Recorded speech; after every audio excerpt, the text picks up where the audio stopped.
warahmatullahi wabarakatuh. Baik, alhamdulillah. Apa kabar Bunda Bijak semuanya hari ini? Semoga selalu dalam keadaan sehat ya. Bersama kita telah hadir Ibu Irani Soraya. Beliau adalah seorang psikolog yang hari ini akan berbincang tentang tumbuh kembang atau nanti lebih spesifiknya terkait dengan anak-anak berkebutuhan khusus. Kita sapa Bu Ira dulu ya. Apa kabar Bu Ira? Alhamdulillah sehat. Gimana kabarnya Bunda Bijak semua di rumah?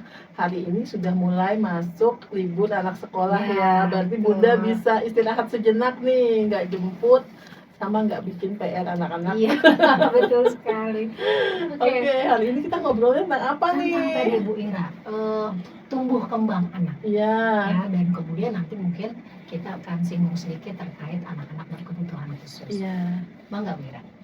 Ya, kalau bicara tentang pertumbuhan dan perkembangan anak atau yang disebut dengan tumbuh kembang anak, sebenarnya kita nggak bisa ya lepas dari ngomongin nutrisi yang sehat gitu ya, tentang asupan, tentang gizi, juga tentang stimulasi dari lingkungan. Ya, kalau pertumbuhan sendiri pasti penjelasannya adalah tentang bagaimana seorang anak itu bertambah tinggi dan bertambah besar. Jadi bisa diukur kalau pertumbuhan, yaitu melalui berat dan tingginya. Ketika masih berada dalam range normal, berarti dia tidak stunting atau tidak obes gitu kan. Nah, apakah stunting atau obes nanti kembali lagi tuh. Stunting dan obes sangat juga ditentukan oleh nutrisi dan lingkungannya lagi. Nah, kalau itu pertumbuhan. Kalau perkembangan, maka berkaitan dengan perkembangan kognitifnya anak, perkembangan bahasa anak, motoriknya anak, sensoriknya anak, konatif atau afektifnya anak, emosinya. Ya. Iya. Oke. Nah, kalau misalnya tadi Bu Ira, kan kalau pertumbuhan bisa diukur. Nah, kalau perkembangan nih, mungkin kita bisa dapat semacam kisi-kisi ya sih Bu Ira, bahwa anak kita dalam masa pertumbuhan yang baik nih, atau dia memenuhi tugas perkembangannya misalnya. Iya, jadi kisi-kisi dalam perkembangannya anak itu kita sebut dengan milestone perkembangan anak atau milestone development. Nah, milestone itu sebenarnya sebuah panduan tentang pola. Tapi nih, clue-nya adalah bahwa setiap anak berkembang dengan caranya yang berbeda. Artinya tidak semuanya itu bisa dipatok. Semua orang harus berjalan di usia 12 bulan, harus bisa berbicara misalnya di 1,5 tahun, tidak semua begitu. Cuma kita menetapkan sebuah polanya, kurang lebih. Kita masih bisa memberikan misalnya kelebihan 3 bulan atau kekurangan 3 bulan sudah lebih cepat atau lebih lambat. Tapi itu belum bisa disebut sebagai gangguan perkembangan. Ya. Kalau misalnya ada diskusi tentang nih sepertinya anaknya hiperaktif nih gitu, atau bahkan kadang orang tua itu cenderung mudah melabel anak sebagai anak yang berkebutuhan khusus. Sebenarnya indikasinya apa sih Bu Ira bahwa anak kita nih spesial need gitu? Ya, sebenarnya kalau diagnosis berkebutuhan khusus, entah itu hiperaktif itu nanti dibagi menjadi ADD, Attention Deficit Disorder, atau ADHD, Attention Hyperactivity and Disorder ya, atau bisa jadi misalnya dia yang autis tapi hiperaktif bisa juga. Karena autis bisa yang hipoaktif, bisa yang hiperaktif kayak gitu. Selama ini kan lebih tenarnya yang hiper ya. Iya. Nah, sementara itu untuk diagnosis sendiri ditegakkan oleh dokter spesialis anak, atau ada beberapa juga yang kemungkinan datangnya ke awalnya ke psikiater atau ke psikolog anak kayak gitu, yang didahului dengan pemeriksaan secara berkelanjutan tentang status perkembangan anaknya. Jadi awalnya pakai dokter umum, lalu dilanjut dengan dirujuknya ke spesialis mana. Gitu. Nah, kalau mungkin bisa dibantu Bu Ira ya. Nah, bagaimana sih kita mengidentifikasi ya agar kita tidak mudah melabel anak bahwa ini anak berkebutuhan khusus, atau kemudian tadi ini anaknya nggak bisa diem berarti dia hiperaktif misalnya. Nah, indikasinya gimana Bu Ira? Ya, kalau klinisi ya, kalau klinisi kita melihat, kenapa anak itu berkebutuhan khusus atau tidak, artinya kita melakukan asesmen perkembangan. Kita tanya dulu nih dari mulai riwayat kehamilan. Oh, sejauh itu ya, Iya. merunut ke belakangnya ya? Iya, kita tanya dulu apakah anak ini misalnya, eee, apa sebutannya tuh kalau misalnya lahirnya lebih cepat, prematur ya. Prematurnya berat badannya kurang apa enggak, gitu ya. Apakah selama kehamilan itu misalnya mengalami penyakit infeksi seperti TORCH, Oh, ibunya. Toxoplasma, Rubella, Encytomegalovirus. Iya. Karena anak-anak yang mengidap TORCH atau gangguan virus lainnya, memang akhirnya kemungkinan ada risiko untuk mengalami gangguan perkembangan. Lalu pada proses kelahiran anaknya, nah anaknya ketika lahir apakah mengalami cedera, misalnya apakah menggunakan vakum, gitu ya, atau mengalami hipoksia saat di dalam kandungan, jadi misalnya sempat tidak nafas atau kekurangan oksigen, iya, sehingga bayinya misalnya atau keracunan bilirubin yang bayinya menjadi biru gitu. Nah, itu adalah hal-hal yang diduga menjadi petunjuk bagi dokter spesialis anak untuk menentukan apakah nantinya anak ini mengalami gangguan perkembangan. Nah, yang selanjutnya adalah saat lahir. Nah, Bu Rodisha nih pasti kan tahu ya kalau lahirnya, pertama kalau gambarannya dalam film itu bayi lahir apa? Ditepok dulu biar Belum, nangis. bukan. Oh, belum. Lahir itu iya kan harusnya. Iya. Nah, tapi kalau anak berkebutuhan khusus, seringnya ketika lahir tidak menangis, sehingga dokter harus menstimulasi. Kenapa harus menstimulasi? Dengan ditepuk-tepuk. Untuk tadi mengetahui responnya. Iya, karena saat anak itu lahir harusnya dia dengan otomatis paru-parunya bekerja dan jalur nafasnya mengambil lewat hidung ya, karena tadinya lewat pusat gitu kan. Jadi ini ditepuk supaya dia tidak terlalu lama kekurangan oksigen dan akhirnya menangis. Karena ketika misalnya tidak menangis dan tidak distimulasi, itu juga menjadi salah satu risiko bagi gangguan perkembangan anak. Kita cukupkan dulu sementara untuk segmen ini, Bu Ira. Nanti kita lanjut lagi di segmen berikutnya karena diskusinya masih seru banget. Ibu bijak, kita lanjutkan diskusi kita setelah yang satu ini. Baik, Bunda bijak, kita lanjutkan lagi ya diskusi seru kita hari ini. Oke, Bu Ira.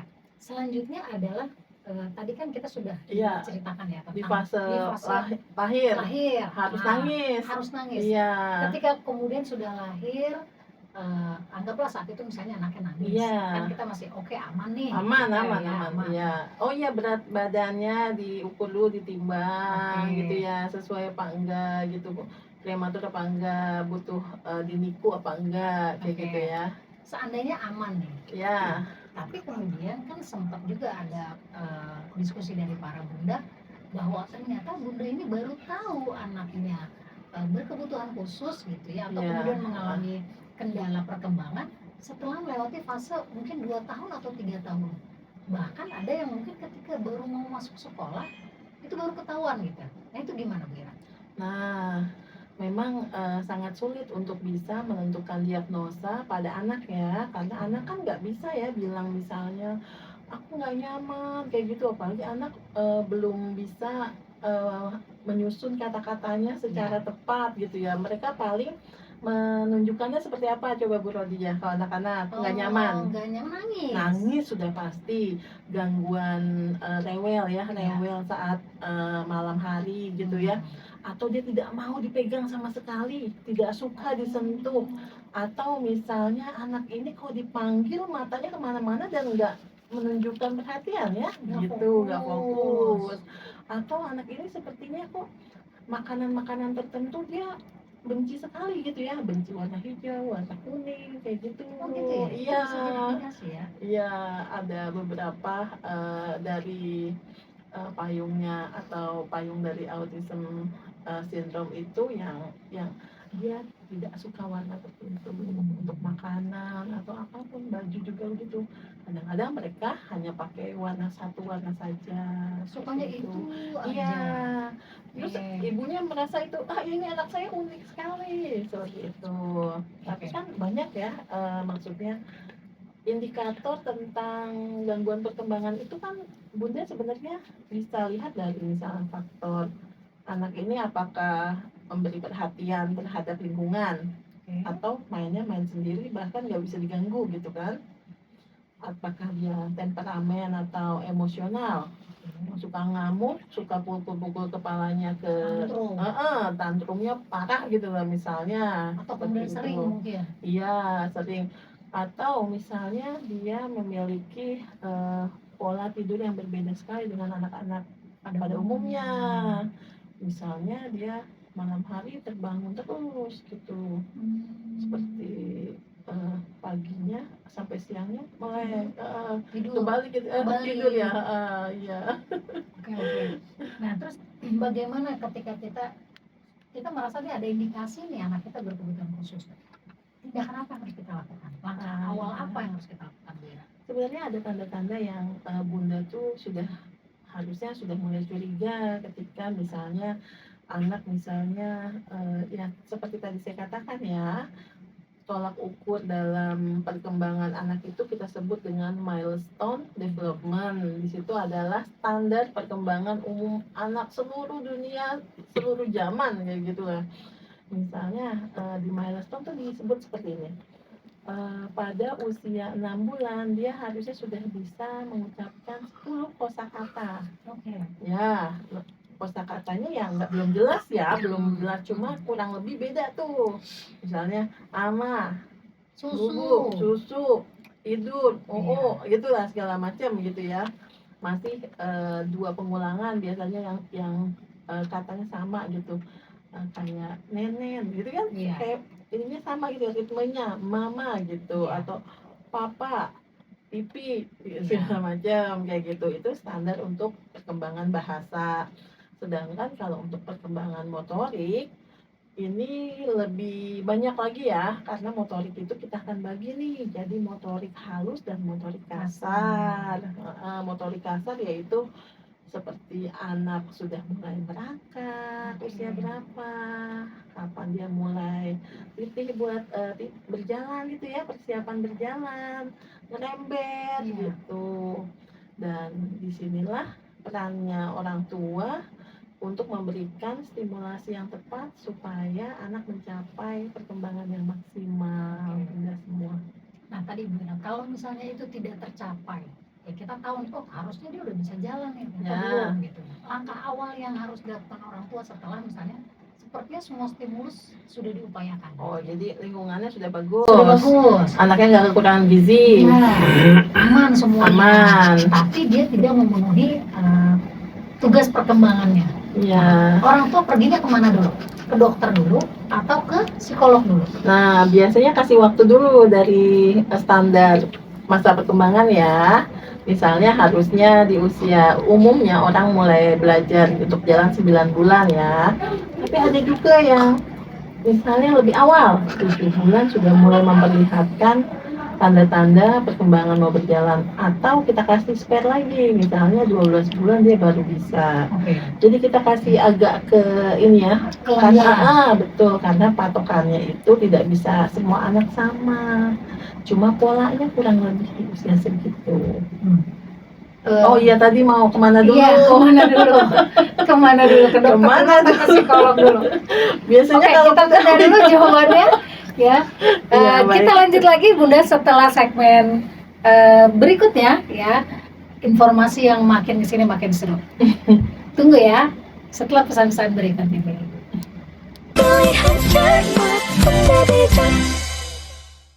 Baik Bunda Bijak, kita sambung lagi ya diskusi seru kita hari ini. Lanjut Bu Ira. Tadi pertanyaan yang belum sempat terjawab ya. Kalau orang tua menemukan indikasi bahwa anaknya tidak memenuhi standar tumbuh kembang yang baik, langkah awal apa yang harus dilakukan orang tua? Ke dokter dulu atau ke psikolog dulu?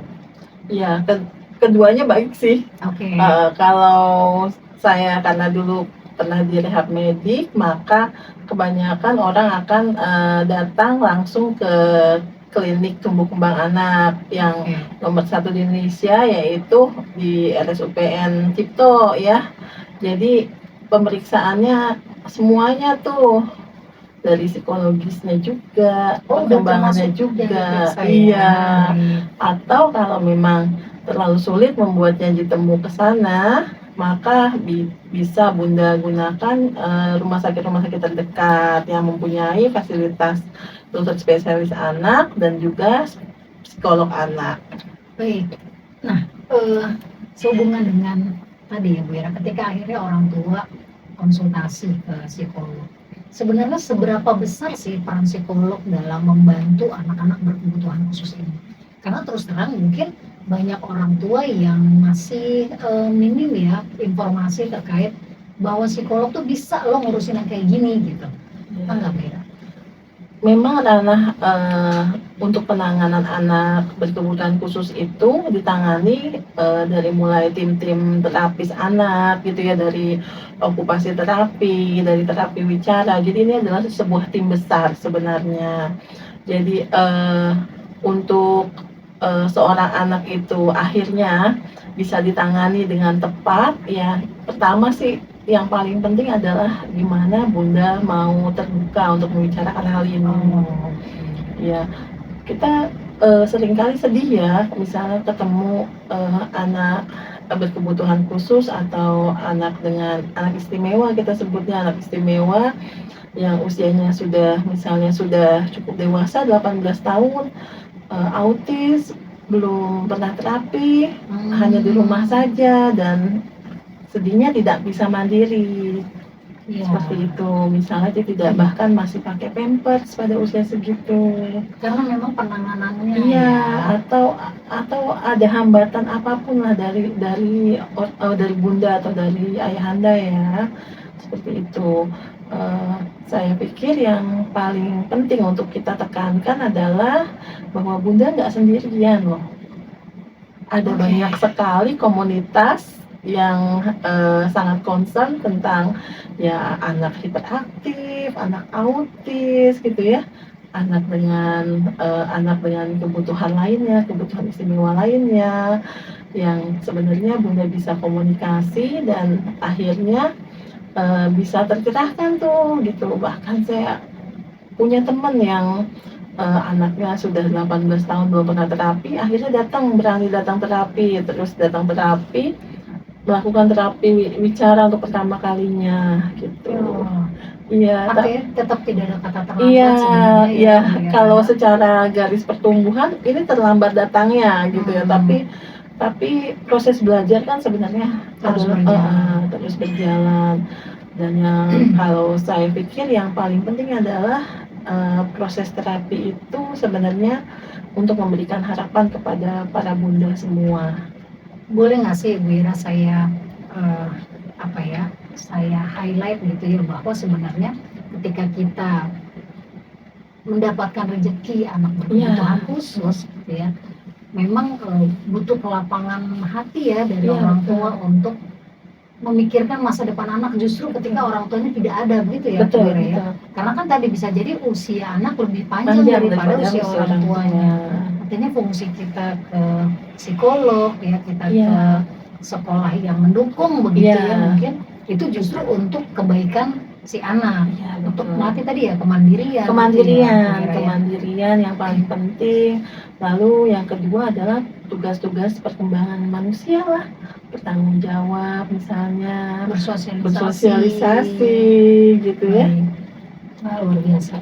Nanti kita boleh juga nih bincang lagi ya Bu tentang sekarang ini di Indonesia gimana sih perkembangannya pendidikan inklusif, pendidikan untuk anak-anak istimewa. Kan kalau yang saya tahu Bu Ira ya, sudah ada beberapa sekolah yang punya kelas-kelas inklusi ya. Jadi kelas inklusi itu Bun, itu adalah kelas yang menghadirkan kondisi istimewa gitu ya. Artinya murid-murid yang belajar di situ itu bukan semuanya dalam tahap perkembangan yang sama. Iya. Mungkin bisa dibantu lebih jelaskan, Bu Ira? Ya, kalau kita bayangin aja ya, di masyarakat kita sendiri, kita pasti ketemu orang yang berbeda-beda ya.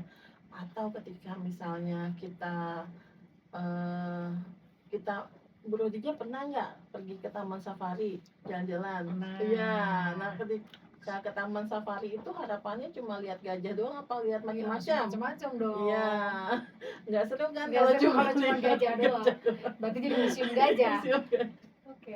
Nah, kelas inklusi itu adalah kelas yang memang dibuat gitu untuk ramah terhadap anak-anak dengan spesial needs. Ya memang proporsinya itu harus tepat ya, nggak bisa terlalu banyak juga gitu. Tapi di situ kita nantinya akan mendidik anak-anak bagaimana bisa menerima perbedaan. Dan itu penting banget kan?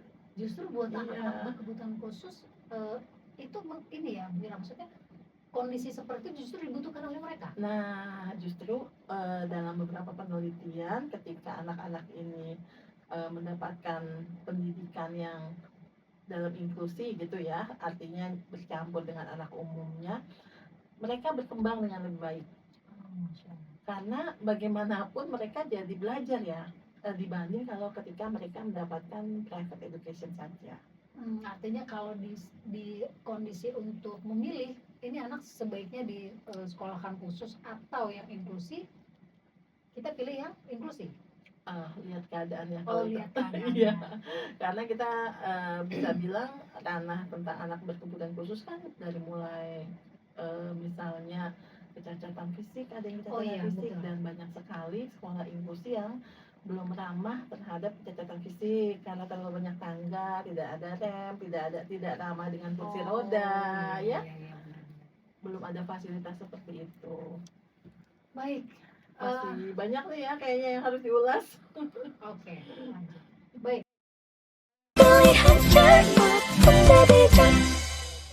Baik, Bu Ira, kita lanjut lagi ya. Ya. Nah, setelah diskusi kita panjang tadi, bagaimana sih kondisi ini bisa nggak kita cegah, misalnya gitu?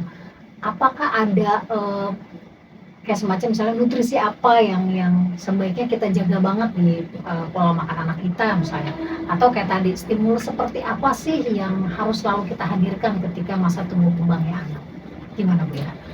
Kalau dari segi psikologi sendiri ya Mami Nala, kalau seperti misalnya seseorang mengalami gangguan misalnya ini tidak tentang anak berkebutuhan khusus ya, misalnya tentang depresi disebabkan oleh kekurangan neurotransmitter tertentu, kekurangan serotonin gitu ya, dan itu ya adanya dibentuknya oleh nutrisi tertentu. Ya, dari makanan. Nah, ini juga berkaitan dengan anak berkebutuhan khusus juga. Ada beberapa penelitian yang menunjukkan bahwa anak-anak yang mengalami autism syndrome itu mengalami kelebihan over magnesium di otaknya, seperti itu. Ya, di situ kalau kelebihan berarti tidak baik juga kan buat anak-anak akhirnya. Dan di situ apakah kita bisa kita bantu dengan nutrisi tertentu buat menyeimbangkan itu. Nah, itu sudah ada penelitiannya bahwa misalnya untuk contohnya anak yang lain nih, anak ADHD itu kita kenal itu yang hiperaktif ya? Iya betul, attention and hyperactivity disorder gitu ya. Ini dikenal mereka melakukan diet anti gluten dan anti kasein. Gluten itu adalah semua produk tepung terigu, produk turunan dari tepung dari gandum ya. Dan kasein itu adalah produk susu. Kenapa coba? Kenapa? Karena diduga kandungan dalam gandum itu gluten dan kasein itu justru menstimulasi semakin beraktif. Terus emang salah nih makan biskuit, makan susu, emang salah? Ya nggak salah juga. Nggak salah kalau anaknya misalnya setiap hari lari, olahraga 4 keliling ya nggak salah. Karena akhirnya terkuras ya di situ ya. Jadi energi. Betul. Tapi ketika anaknya tidak terstimulasi dengan maksimal secara motoriknya, maka keaktifannya dipakai untuk hal yang lain. Dan bisa juga menyebabkan dia ngamuk gitu ya, tantrum. Ada tips, saran Bu Ira, nutrisi atau pilihan makanan seperti apa sih yang sebaiknya dikonsumsi oleh anak-anak di usia 1 sampai 5 tahun misalnya? Ya, sudah pasti yang harus kita pilih adalah yang nutrisinya alamiah ya. Makanan-makanan yang organik itu sangat bagus. Dan saya bisa bilang kayak produk-produk yang mengandung prebiotik dan probiotik itu juga sangat bagus untuk menghasilkan enzim-enzim yang diperlukan anak. Karena anak itu bisa dikatakan kalau mereka punya good brain, atau good brain itu otaknya itu sehat kalau ususnya sehat. Iya. Okay. Karena mereka kan istilahnya anak-anak itu ususnya masih baru gitu ya, belum banyak tercemar sama belum makan seblak gitu ya. Sehingga apa yang dia makan diserap baik itu akan menjadikan energi dia, itu menjadi kreativitasnya dia, daya pikirnya dia gitu. Baik. Terima kasih banyak Bu Ira, menyambung tadi ya soal pilihan nutrisi yang tepat buat anak-anak. Nah, alhamdulillah nih kalau di kita Bu Ira, produk-produk Onyx itu semuanya adalah produk organik, gitu, tentu dengan takaran gizi yang sudah diatur sedemikian rupa sehingga insya Allah ya akan membantu tumbuh kembang anak mencapai titik terbaiknya. Iya, apalagi ini ya kacang hijau, kacang merah. Jadi ada banyak gitu variannya sih Bu Ira. Kita ada ketan hitam, seperti itu, ada kacang hijau, kemudian ada labu, dan ini terakhir ada bubur tawas. Karena kita orang Bogor, jadi bubur tawas. Baik, ada lagi Bu Ira pesan terakhir untuk para bunda bijak di rumah nih. Mungkin tadi ya closing statement aja untuk bagaimana kita menyikapi seandainya kita diberikan anak yang berkebutuhan khusus. Bunda bijak semuanya yang ada di rumah ya. Bunda bersyukur kepada Allah, Bunda dikaruniai anak yang istimewa, dan Bunda nggak sendirian. Ada orang-orang yang siap membantu Bunda sebenarnya. Tapi Bunda jangan takut buat konsultasi, jangan takut untuk cerita, jangan takut dicemooh. Dan yang paling penting adalah ya Bunda berdoa sama Allah gimana bisa mendapatkan jalan keluar bagi anak supaya mendapatkan stimulasi bagi perkembangannya. Karena setiap anak pasti mempunyai kesempatan untuk bisa menjadi sukses, dan sudah banyak contohnya juga. Misalnya anak ADHD itu bisa menjadi seorang programmer komputer yang sangat andal, bisa menjadi pemain gamers ya, atau anak autis itu bisa sangat fokus. Karena mereka fokus pada satu hal saja, maka mereka bisa menjadi peneliti. Seperti itu. Dan untuk anak-anak yang hiperaktif bisa jadi mereka jadi atlet. Ya, asal Bunda tidak berputus asa. Baik, luar biasa sekali ya Bunda Bijak, informasi kita hari ini, diskusi yang sangat menarik, bahwa apapun yang Allah berikan kepada kita ya pasti ada keistimewaan di situ, pasti ada keberkahan di situ. Semoga kalau toh kondisi tadi ada pada Bunda bisa menjadi Bunda yang inspiratif dengan tetap positif kepada Allah, ya melakukan semua cara yang bisa kita lakukan untuk memberikan yang terbaik kepada anak kita. Oke, Bunda Bijak, sampai ketemu di sesi berikutnya. Assalamualaikum.